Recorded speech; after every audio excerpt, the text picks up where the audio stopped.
Hey everybody, it's camera time. I'm going to show you how to do multicam workflows with camera matching and color management and stuff. I stream on Twitch every Monday and Wednesday morning at 9 AM Eastern Time on the Stream 6 official channel, and you can also find my personal channel that maybe I'll stream to every once in a while, but who knows. Don't forget to ask me questions on either channel. So this video is specifically about using multicam workflows, especially when you have different camera manufacturers inside of your multicam project that you need to color match. Now this project in particular had the music recorded live, so that's going to affect how we're going to sync it. Now because we are going to be color matching different cameras, we're going to set up our overall color management for the project. So we're going to go up here into our file, project settings, and I already have it set up, but by default you're going to see it show up as DaVinci YRGB. We're actually going to be changing this to DaVinci YRGB color managed. And we're going to uncheck automatic color management. And then we're actually going to bring this drop down all the way down to custom. Now, I'm going to explain each of these steps individually, and a lot of the explanation in this video is actually going to be somewhat oversimplified for the sake of understanding and for the sake of example. But for the most part, the descriptions will be, as accurate as I can make them. So it looks like there's a lot of foreign language stuff here, but this is actually somewhat simple to understand. And the first thing that we need to do is specify our input color space. Now, what is an input color space? It's basically telling Resolve, this is what I shot in. Now, obviously, in this case, we have 3 different color spaces that we're going to be working with, so this step actually doesn't matter too much, but I'm going to set it to my primary camera anyways, which is Fujifilm F-Log. And then our timeline color space, now this gets kind of misconstrued, but timeline space, think of it as the actual space that you are color grading in, or a working color space. And that we're actually going to set to DaVinci Wide Gamut, DaVinci Intermediate. And in our timeline working luminance, we're actually going to bring this down to custom. And now this is kind of interesting. So think of timeline working luminance as the bucket of brightness that you can work within. Some of the highest end cameras only reach roughly, I would say 5,500 nits or something around that line. I don't know what the exact number is. But there's not really a reason that we would want to constrain ourselves below a certain point, so we can just max it out and work with the largest bucket of luminance possible. Unless you had a very specific reason for constraining your luminance to hit certain values, but for the most part, we're just going to keep it here. And then our output color space is what our display is actually going to show. So this essentially will be what gets transformed after we do our entire color grade. This is what it's going to display and export as. So just to recap, input color space is what we're bringing into Resolve. Our timeline color space or working color space is what we're actually grading in. And our output color space is what's being sent to our display and is being applied after our grade. Now, limit output gamma. You really don't need to touch this unless you have a specific reason that let's say you're working in a different space or you're delivering HDR, but you don't have an HDR display.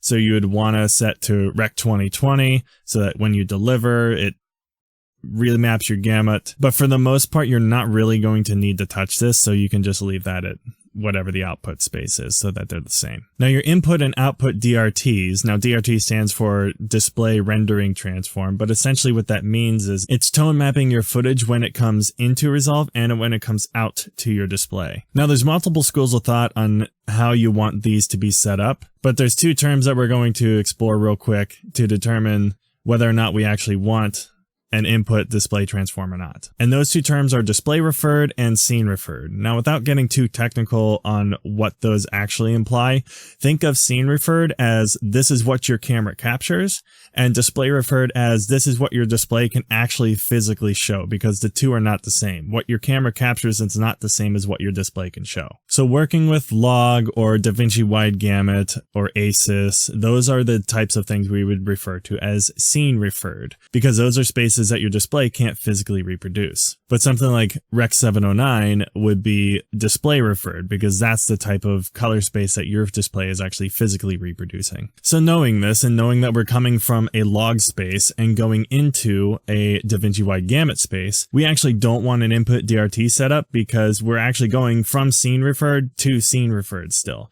And technically, DaVinci Wide Gamut is actually a larger space than a lot of log formats. There's a couple of few exceptions, like in some cases, an airy color space actually has colors that it can see that DaVinci Wide Gamut can't see, and vice versa. But for the most part, most log formats actually are smaller than DaVinci Wide Gamut. So we don't want to tone map to DaVinci Wide Gamut because it actually reduces the range that you can work in. And I'll show you an example of what this looks like later on. So I'm just going to set my input DRT to none right now, and then I'll hit save. And normally when you have footage in there, you most likely won't see a change in the footage, but that change will be reflected after we set up our sequence. Now, before we even set up our timeline, we're actually going to go back to the media pool, and I'm actually going to switch my scene over here. And there's an interesting little toggle. If you right click on this bar inside of your media pool, you can actually select camera number, and then we can actually go in and highlight all of our camera folders so we can see all of our footage, and we can specify which camera number each of these are, and this is especially useful if you have multiple takes. So then once we've done that, we can click on that part and press F2, and we can change it accordingly and just go down the line and rename them all. But once we've done that, we can actually go back to the cut page, and we can make sure we bring this down, and we're going to go to highlight all of these. Now in this case, I'm not going to select the audio because it actually matches only one of the selections of our clip. So I'm actually going to sync that later. But if this was something where it was a single take, or you're doing a recording of a live event, or you had a song that synced with each instance of your takes because they were playing back a recording, then that would be a case where you'd want to select the audio and sync it this way. But there are other variations of this. But what we're going to do in this instance is we're just going to select our footage, and then we're going to hit this sync clips button. And then we're going to see, because we numbered our cameras in the media pool, they actually are numbered and separated according to track. So once we've done that, we can hit sync. Now we had a couple issues with recording when we first did this, so this sync will fail a couple clips, which is okay. The primary thing is we actually got a primary take synced, and that's really what we need. And we can unlock these syncs by pressing this and clicking on the lock sync and unlocking each one. Because we're going to have to resync some later. But the key thing about using this page is that once we hit save sync, what we've actually done, and if we go into the edit page, if we just click on the song 5 folder, you'll see we actually created a multicam sequence right here. And I'm going to just drag that into my multicams folder here. I'm going to rename it song 5 multicam. Now, in some instances, you would probably want to create your own multicam sequence, and you can simply do that by just going into your folders and then dragging each of your clips onto a timeline separately. And then once you create all of the things that you need, then you can go back into the folder you created the timeline in. You can right click and select convert timeline to multicam clip. That would effectively do the same thing, except you'd have to manually sync everything. So we're going to delete that for now. So now we're going to go ahead and just open this in timeline so we can actually see what our sync looks like. And obviously these did not sync properly. So what I'm actually going to do is I'm actually just going to remove these for now. And I can add this stuff later and then manually sync them. So what I'll actually do right now is I'm actually going to go back into my pool here. And because the takes lined up properly, I can either just bring each of them into their own layer. I'm just going to click and drag so that they're all in the right spot. And if I go here, I can see that we have the takes that we need. Sometimes we were just doing a single spot in the song that we needed to redo, so that's why the lengths don't match. And then we had one instance where I think a camera died, but you know, it happens. So we can automatically sync, and sometimes one camera doesn't have the audio quite right either, so we have to actually like look at the audio sometimes and see exactly where it syncs. It's probably roughly around there, but we can go to this next one, sync it. It's probably offline because of proxy media. And this is an instance where two of them will sync and one of them won't. And once again, we can just find out where that happened. I think the camera died at this point. But at the end of the day, I'm actually just going to be disabling all of these in the first place. And we're really just going to be focusing on this section here. Now, when doing multicam editing, there's a couple shortcuts that are really, really useful to have. And I talked a lot about this in the podcast editing episode, so I'm not going to go too much into that right now. If you want to see more, please go watch that video because there's some insightful stuff, I think. But if I just type multi in the search bar, I'll see these multicam cut and switches. These are extremely useful to have when you're multicam editing. Now what I actually want to do with this multicam sequence is actually put in its own timeline, so I can create a new timeline using that multicam clip. I'm just going to call it Song 5 because I already have a previous version of it. And I'm just going to drag that into my cuts folder so it's separate. But I can click on it, and then now if I go to my edit page, this is my multicam sequence here. And if I want to see it in a multicam viewer, I can just click multicam in the source, and it's right here. And I can skim through and see all 3 angles, or however many cameras that you have in your source viewer. And this is where those keyboard shortcuts come in incredibly handy. So I can press 1, 2, 3, and just make cuts into the timeline without having to make any extra razor edits or pressing cut edit and switching the cameras and clicking on things. I can just press a number of camera that I want to switch to. And then let's say I made a mistake and I actually wanted this to be camera 3, I can just press 3. And that'll switch the camera on the clip that you have selected without making a cut. Now let's say we wanted to see this multicam view while we were in our multicam sequence. A quick little tip for that is make sure we can go back to the beginning of the timeline here, double click this to make sure we pull up the multicam in the source viewer. We can go into the multicam sequence here. And then what we want to do is bring this timeline bar back to the beginning as well. And then we can go up here to this toggle in the source viewer or the preview window and hit gang viewers. And now if we scroll through inside of our multicam sequence, we can see all 3 cameras as we scroll through. Now, if you're on a single display and not a dual screen, what you'll notice is that if you have the inspector window open, it'll only show 1 viewer, so make sure the inspector is disabled so that you can also see this view. And so now we're going to want to color match our footage. So the ideal scenario here is that we see a spot in all 3 cameras that are somewhat similar, so we have something similar to reference and to grade to. So thankfully the Panasonic camera is pretty much the same throughout the entirety of the clip. So what we want to do is find a spot on the Sony and the Fuji that are somewhat similar. On the Sony, it's probably going to be right around here. So I'm going to go ahead and just drag the beginning of that to that point. And then we're going to find a spot on the Fuji that's somewhat similar. It's probably going to be around here as well. So I'm going to drag the beginning of that there. And then I'll just make sure the clips don't overlap. So when we're on the color page, we don't see any overlapping when we're trying to click on individual clips. And we want to do our base color correction and grades in the multicam sequence so that we don't have to change every single clip that we cut inside of the regular timeline. So let's go ahead into the color page. I'm actually going to switch off of dual screen so that we can see our waveforms and vector scopes, because those are going to be very important for what we're about to do. Before we actually start the grade though, the key thing we want to make sure of is that all of our footage is tagged accordingly. And this goes back to the input color space thing we talked about at the beginning. So I'm actually just going to go into my media pool, highlight each folder, or I can just go into them individually. It doesn't really matter. I'm going to highlight all my Fuji footage. And I've already done this, but I'm actually just going to go into input color space, make sure it's tagged as the right thing. Now, the Panasonic camera did not actually have Vlog on it. So this was actually recorded just in the normal sRGB space. So I'm going to tag that accordingly. And then this Sony camera in particular is the original A7S. Don't judge me.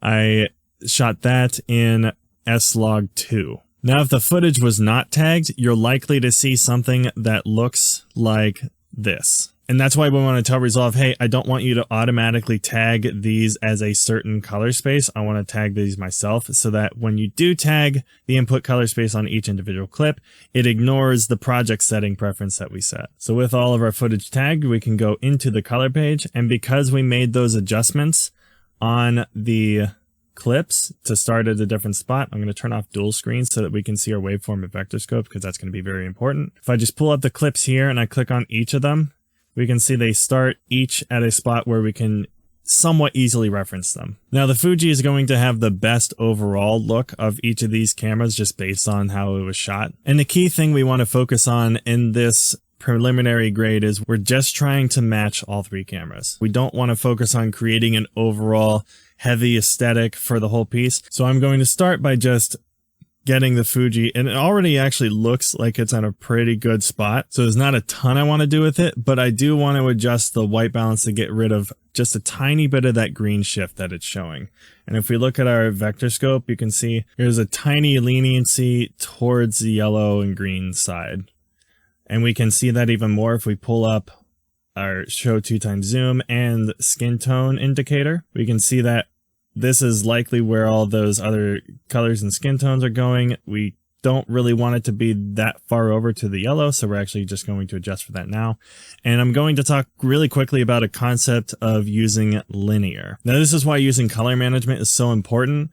So we can individually tag our nodes to be in gamma linear. And basically what this means is that I want to work in a space that's as close to how the camera captures light as possible. Because if we think in linear in practical terms, if we have a light bulb that's 400 lumens and a light bulb that's 800 lumens, in a linear domain, the one that's 800 is twice as bright as the one is 400 lumens, right? Well, when a camera converts that data into a digital format or a video format, that is not always the case. In fact, it's quite never the case. So what we can do when we put something into linear is basically saying every adjustment that we make on our gain wheel will basically be as close to a one-to-one adjustment in exposure and color adjustments that we can get in post. Now, because we got exposure pretty much where I want it in this instance, I just want to get rid of some of that red and green tint, so I can just click on the color wheel and just drag until I think it lands on the vector scope relatively where I want it to. And I think this is probably good for now. Get a little bit warmer and call it a day. And we can see, if we surf back and forth, we can see like before we definitely had a somewhat of a green shift on here, whether it's from the lights or the white balance on the camera, we wanted to compensate for it. So this is essentially where our target is going to be for the other two clips. So we're going to go ahead and go to the Sony. Now, if we notice almost immediately, we definitely have an exposure difference. So what I'm going to do is I'm going to click on the split screen view right here, and I'm going to select the selected clips option, and then I'm going to control click our Fuji. And then you can clearly see that there is definitely a discrepancy in exposure and color. So I'm going to remove the clips for now so I can pull this a little bit bigger. And I'm actually going to turn my proxies off. I'm going to make another video on proxies, I'm sure, because that revolutionizes your workflow too, especially with multicam editing. But that's a separate video. So the first thing I want to do is actually go to our waveform, and we can definitely see this first half of the waveform is what we see on the Sony, and then on the second half is what we see on the Fuji. So again, we're going to go into linear gamma, and we're just going to pull our gain down till we get somewhere that's really close. And the great thing about working with linear gamma is that when we think of light stops, gain actually does that in a mathematical equation that's 2 to the power of 1. So essentially what that means is if we push gain up to 2, that would mean that's 1 stop more. Or if we go up to gain of 4, that would be 2 additional stops. And the inverse is true too. If we go down to 0.5, that's taking away a stop. And then 0.25 is taking away 2 stops. So it looked like it was roughly 1 stop over. So if we bring this down to 0.5 and pull it 1 stop, that's honestly pretty close to the same exposure. So it looks like I exposed them pretty similarly to how their log patterns would handle light. So if I shot the Fuji 1 stop over and the Sony 2 stops over, bring the Sony down 1, and now they both are nearly matching. So we got our exposure where we want it, and I would say that contrast is probably close enough to where we don't need to worry about it right now. But if we did, we would work on it on this node here, and we could call that our ratio for contrast ratio. But in this instance, we probably don't need that right now. So what we're going to do is we're actually going to bring this to linear as well, and we're going to adjust the balance on our gain to get the color where we want it. And I'm going to bring up my vector scope so that we can see both vector scope views right here as well, which is really nice. So we can just try and line them up the best that we can. And we're going to notice an issue here pretty quickly. So we're going to get it as close as we can right now, which is going to be roughly in that spot. And we definitely notice an issue. There's an interesting hue shift that's happening on the Sony, and we need to be able to account for that. So we're going to apply an extra step here. Now what I'm going to do is I'm actually going to right click on this node, and I'm actually going to make a parallel node. This is not necessarily a requirement. This is just something I like doing personally. But what this means is if I connect this back part into this node, that means these are now two different flows. So whatever is happening on this node is not paying attention to these adjustments here. This is operating on the original image.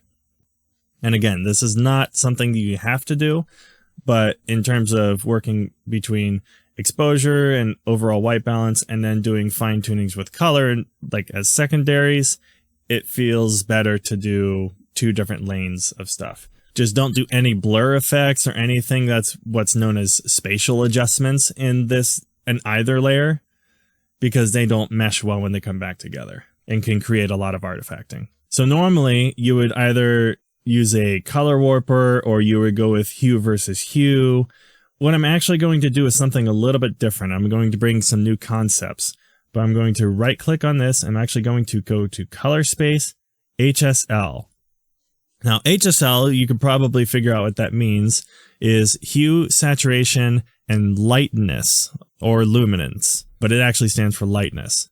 There's also HSV, which we'll get into in a second. It's also hue saturation, but it's value, and they calculate hue and saturation differently because of that third parameter. But what we can do with HSL is if we go into our RGB mixer, now what we have is instead of red, green, and blue, we actually have hue, saturation, and lightness. And the key thing here is you make sure we want to have preserve luminance unchecked. So if we increase and decrease our blue in the blue output, you can see that it indeed affects the lightness or the luminance of the image. And if we do the blue in the green output for saturation, you can see increases and decreases saturation. And we're going to play with this in HSV a little bit from now. But what I'm actually going to do is just rotate the blue here just a tad in the negative direction to try and compensate for that hue shift, to try and line up those hues in the scope. That's already looking pretty close. And if we find that we can't get precise enough, what we can actually do is go to our key button right here, and we can actually adjust our key output gain. And then that way we can bring this down. And what this does is it reduces the effect by a multiplier of this gain. So essentially, if you put it to 0.25, it's only applying a fourth of that effect. So this is really good if you want to do finer tune adjustments to pretty much anything, really. So we can move that and get a little bit closer if we wanted to. And right about there is probably good. Now, we could potentially do the saturation as well to move back here. And I actually might even do that. But I'm not going to do it on this node. I'm actually going to make a new one because this is our Hue Shift. So I'm going to make a new node here, and I'm actually going to change this one to HSV. Now the saturation operates a little bit differently on this one. Now if we just wanted to operate on saturation, there are a couple ways we can do it. We can right click on it and select our channels, and then we can just disable channels 1 and 3, and then we wouldn't have to worry about it at all.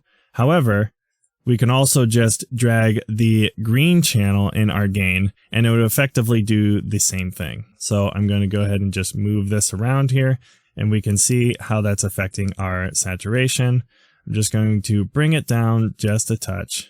I think we are getting a little bit more of a red shift, so I'm actually going to go back here and just push this a little bit back where it was, and that's looking a little bit better. So now that we pull back our saturation, we are getting a little bit less of a contrasty look. So then we can actually just go back and make our own contrast adjustment here. Now there's another interesting tip. Because we're working in DaVinci Wide Gamut, we actually know that the middle gray point for DaVinci Wide Gamut is actually 0.336. So if we put that in our pivot and adjust our contrast that way, we're actually adjusting contrast on middle gray.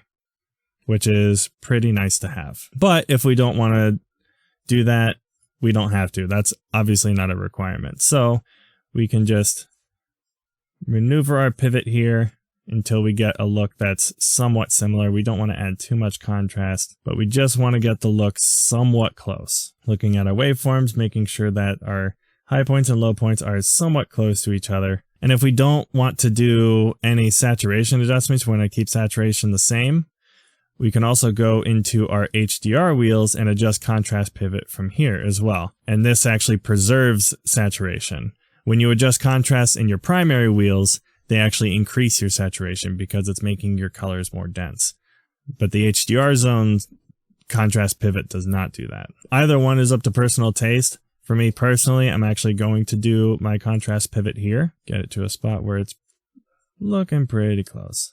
And then we'll probably just reduce the saturation just a little bit more just because we added some contrast to it. And check my vector scope, see where colors are at, and it made a pretty decent adjustment here. Obviously, it's not like 100% perfect. I could do a little bit more fine tuning to it. Like if I wanted to work on her shirt a little bit, I could add an additional hue versus hue adjustment and really just hone in the shirt a little bit more.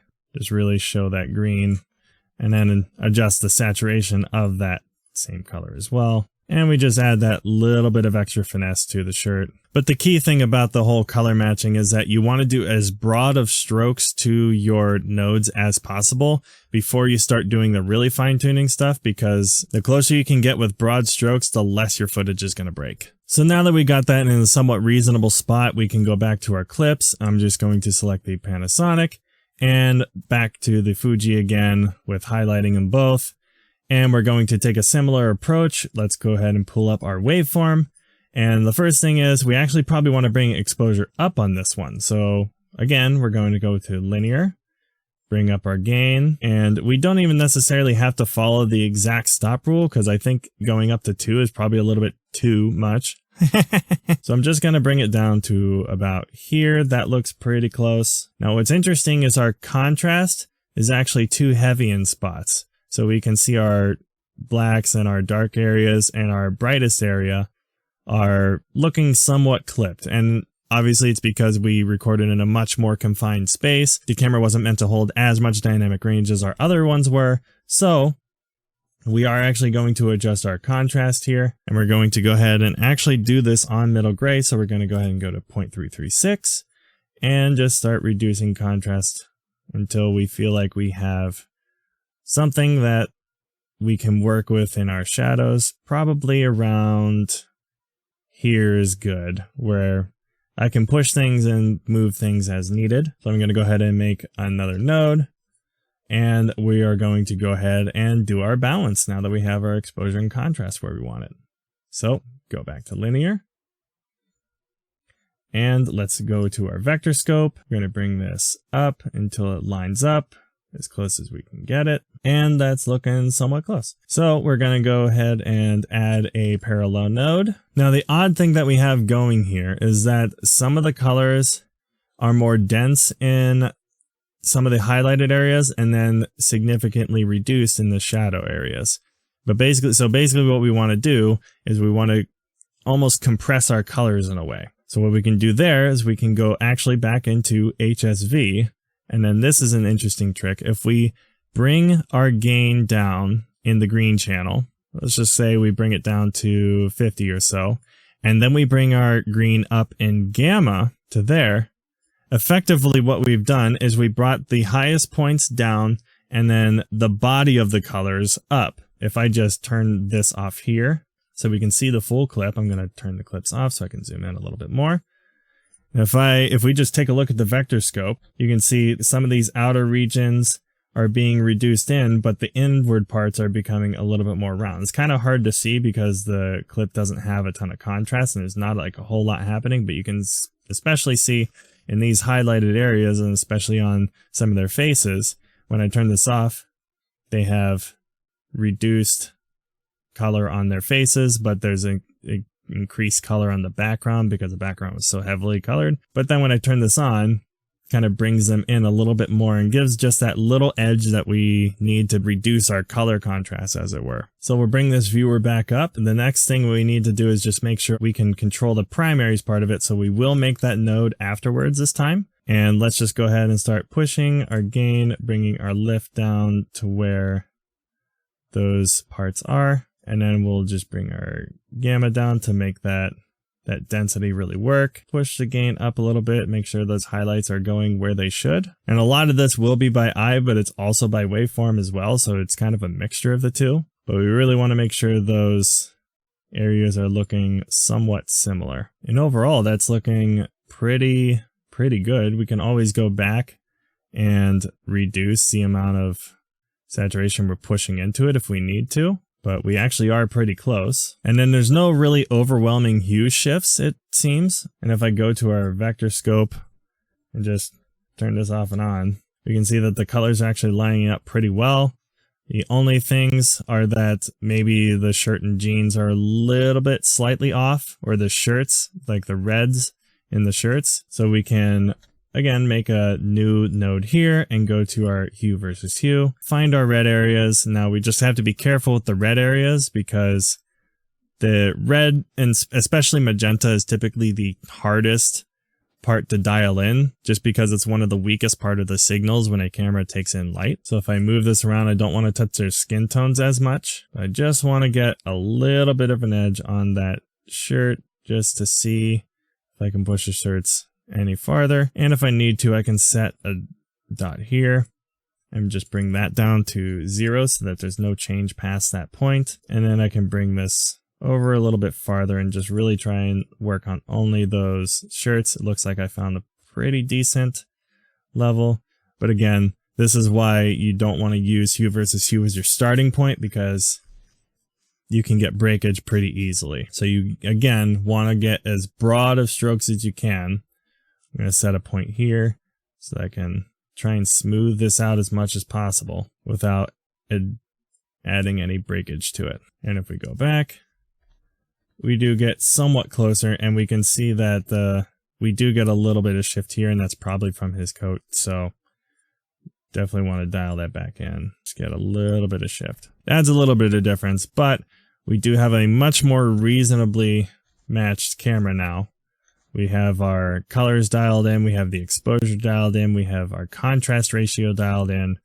And now if we go to our edit and we look at our multicam, bring our clips all the way back out, and we double click here, go to multicam, gang viewers. Again, did it at the wrong spot, but we're just going to ignore that. The cameras are looking a lot more alike, and pretty much the only thing I would potentially address is the exposure in the Sony. I might reduce the contrast in some of the areas just to, because her face is a lot darker than hers is. That was also due to the lighting. It's not as evident on some other shots, so it actually is pretty close, but I digress. But what's great now is that we can actually go into our normal timeline, and if we have a bunch of cuts but we don't want to make adjustments to all the clips, now that we're in a uniform space, we can actually just go into our color page, and then we can go into the timeline panel. And in our timeline panel, if we make a new node here, we can make adjustments on all of the clips at once. So let's say we wanted to just do like a base contrast look.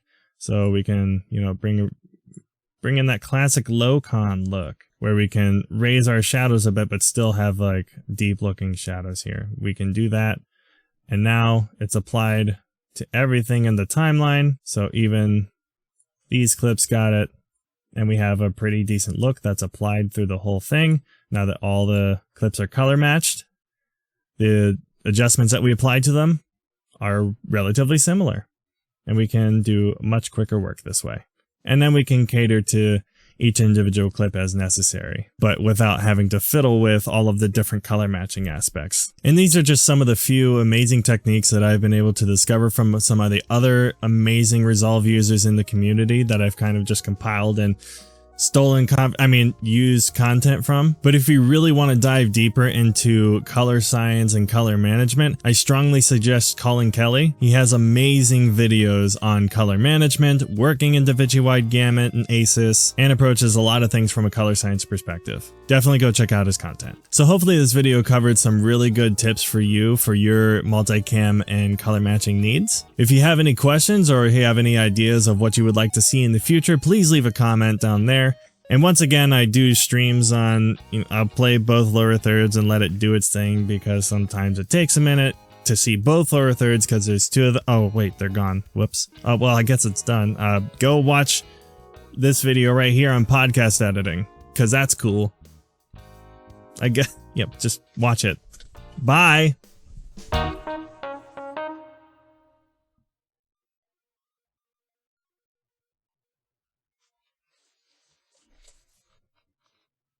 I said bye.